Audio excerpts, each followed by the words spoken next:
नमस्कार, मेरा नाम है कुमारी लिली और मैं बिहार की रहने वाली हूँ। आप सब लोग मुझे लिली के नाम से जानते हैं। So the major motive behind making these videos are to give certain information about our nation.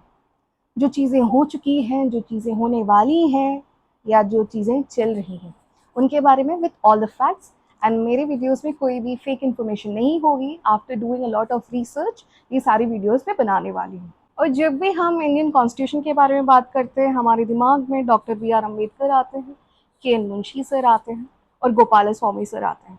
और ऐसे कई सारे प्रोमिनेंट नाम हैं जिनका बहुत बड़ा हाथ रहा है हमारे संविधान को डिज़ाइन करने के लिए और ये बताने के लिए कि क्या चीज़ें हमें चाहिए और क्या चीज़ें हमें नहीं चाहिए। और ऐसे कई सारे आर्टिकल्स डाले गए थे, कई सारे आर्टिकल्स निकाले भी गए थे। उनके कुछ रीजंस हैं जो हम आने वाले आगे की वीडियोस में हम जानेंगे। तो जब हमारी कॉन्स्टिट्यूशन डिज़ाइन हुई थी तब हमारे पास 395 आर्टिकल्स हुआ करते थे, 22 पार्ट्स होते थे और उसके टोटल 8 शेड्यूल्स हुआ करते थे। बट आज के टाइम हमने काफ़ी बदलाव लाए हैं हमारे कॉन्स्टिट्यूशन में, जिसमें हमारे पास टोटल 448 आर्टिकल्स हैं, 25 पार्ट्स हैं, 12 शेड्यूल्स हैं और 100 प्लस अमेंडमेंट्स हैं। हमारे चुने हुए मंत्री हमारे लिए काफ़ी सारी चीज़ें डिसाइड करती हैं पार्लियामेंट्री सेशंस में, बिना किसी लड़ाई के साथ, बिना किसी नोक झोंक के साथ, बड़े प्यार से और आराम से हमारे लिए चीज़ें डिज़ाइन कर रहे होते हैं।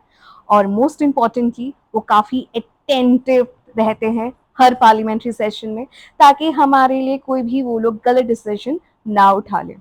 खैर, बात अभी आगे बढ़ाते हैं। अब बात करते हैं कॉन्स्टिट्यूशन के बारे में, what exactly it talks about. Constitution या संविधान क्या है? वो हमें ये बताती है कि एक कंट्री कैसे गवर्न होती है और जो गवर्नमेंट होती है उसके पावर्स क्या होती हैं, उसके लिमिटेशंस क्या होती हैं, और साथ ही साथ ये भी बताती है एज अ सिटीजन हमारे राइट्स क्या हैं, उसे कैसे प्रोटेक्ट किया जाए और हमारे लिमिटेशंस क्या हैं। अब तो बात होगी कॉन्स्टिट्यूशन के बारे में। अब ये बात जानते हैं कि इसका ओरिजिन क्या है and who was the mastermind behind making the constitution, या फिर ये रूल एंड गवर्नेंस का आइडिया कैसे आया, किसने लाया, कहाँ से आया, ये सारी चीज़ें हम डिस्कस करेंगे। जिस तरह से हमारी हिस्ट्री 3 डिफरेंट डिविजन्स में बटी हुई है, एंशिएंट, मिडिवल एंड मॉडर्न, उसी तरीके से हमारा जो कॉन्स्टिट्यूशन है जिसका मेकिंग प्रोसेस है उसको 3 डिफरेंट पार्ट्स में डिवाइड करके समझा जा सकता है। पहला हमारा एंशिएंट पीरियड, मिडिवल पीरियड, फिर आता है हमारा modern constitution development. Now we will understand this what exactly it is. So in ancient period, जो हमारी एंशियंट ग्रीस है, एंशियंट रोम थी, they had the law and government, उनके पास एक सिस्टम हुआ करता था। And the mastermind behind this was Aristotle, who existed in almost every aspect.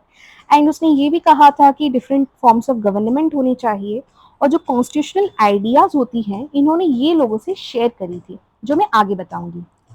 अब बात करते हैं मिडिवल पीरियड में। सो बैक इन 1215 एक ग्रेटर चार्टर अग्रीमेंट साइन की गई थी बिटवीन किंग जॉन एंड जितने भी रिबेलियस बानर थे, that was famously known as Magna Carta.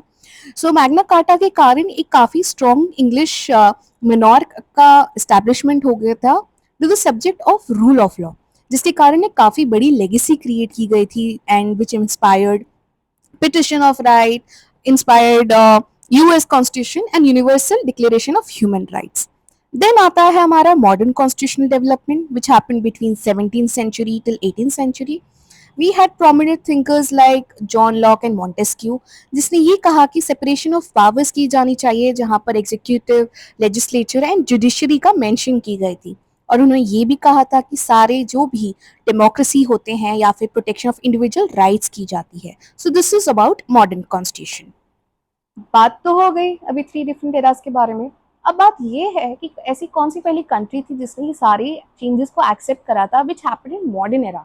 So US was the very first country who accepted it, adopted it and इफेक्शन के साथ उन्होंने इसके साथ काम करा था। So how did that happen? So 1787 में इन्होंने इसको एक्सेप्ट कर लिया, but it came into the effect in 1789। US का जो या फिर अमेरिकन कॉन्स्टिट्यूशन है उसने काफ़ी स्ट्रॉन्ग चीज़ें हमको इंट्रोड्यूस करवाया था।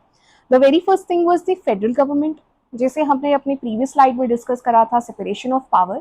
It was US who gave us about the separation of powers, that is the legislature, executive and judiciary. इन्होंने ये सारी चीज़ें हमको इंट्रोड्यूस करवाई और साथ ही साथ उन्होंने ये भी कहा कि सारे राइट्स को प्रोटेक्ट भी कर देनी चाहिए। एंड देन सवाल ये उठता है कि सबसे पहला कॉन्स्टिट्यूएंट असेंबली बनी कहाँ? It was done in France. अगर जो बेस्ट एग्जाम्पल बताया जाता है ना कि about the modernization, about the rules, law and governance, that was France. France के कारण काफ़ी सारे चीज़ें हमको भी मिली है जो मैं आगे आने वाली वीडियोस में डिस्कस करूंगी, वरना ये वीडियो काफ़ी लेंदी हो जाएगी।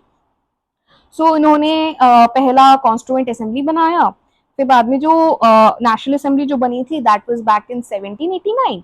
फिर बाद में जो भी ये ड्राफ्ट की गई थी, जो कॉन्स्टिट्यूशन असेंबली जो ड्राफ्ट की जाती है, दैट वाज डन इन 1791। ये सारी चीज़ें थी हमारे कॉन्स्टिट्यूशन के ओरिजिन के बारे में, क्या क्या चेंजेस आई थी, कौन लाया था, कैसे लाया था, वो सारी चीज़ें मैंने इसमें बताई है। मे भी कुछ फैक्ट्स मिस कर रहे होंगे, बट जो भी इंफॉर्मेशन मैंने दी है वो एक्यूरेट है। एंड इसके आगे मैं और भी वीडियोस बनाती रहूँगी। I really want you all to support me in this. And मैंने कभी सोचा नहीं था कि मैं ये भी बोलूँगी, please like, share and subscribe. Thank you guys, I hope you guys enjoyed this video. And I know थोड़ी बोरिंग होगी, बट इंफॉर्मेटिव तो ज़रूर है ये।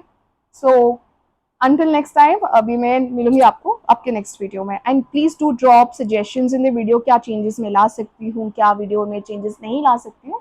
अब ये सारी चीजें बताइए, अगर मुझे लगेगी yes I can adapt it just like US did, तो मैं भी कुछ चीजें अडेप्ट करने की कोशिश करूंगी।